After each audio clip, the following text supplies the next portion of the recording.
Райзеннің чемпион атанған бұл қырғыз жауынгері қазір бүкіл әлем назарында. Ол қарсыластарын қаласа ұрып ұйықтатады.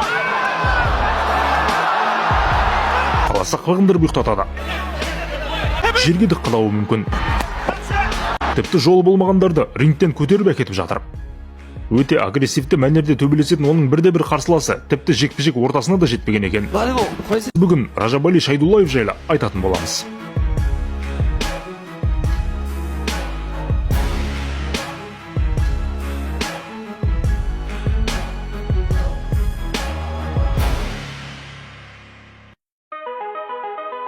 Ражабали 2000 жылдың 11 қазанында Тәжікстанның Қырғызстанмен шекарасында орналасқан Жергетал ауылында дүниеге келеді.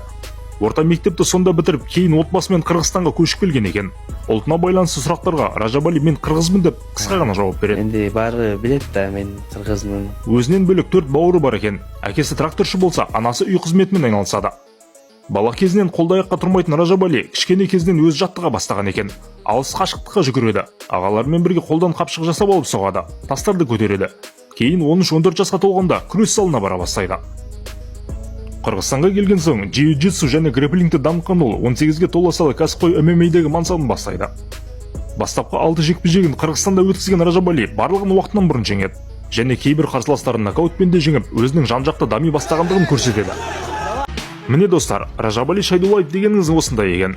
Қазір оның жасы бар болғаны 25-те, бірақ әрбір жекпе-жек сайын өте қауіпті болып бара жатыр. Егер күрестен хабары бар жауынгер болмаса, кез келген қарсылас Асакураның кебін киюі мүмкін. Меніңше қазір Райзинде онымен бәсекелесе алатын қарсылас жоқ. Егер UFC-ге өтсе, мүмкін табылып қалар. Бірақ қазір ол Райзиннің басты жұлдызы, әрі чемпион. Ол UFC-ге барғанда барлығын басынан бастау керек болады.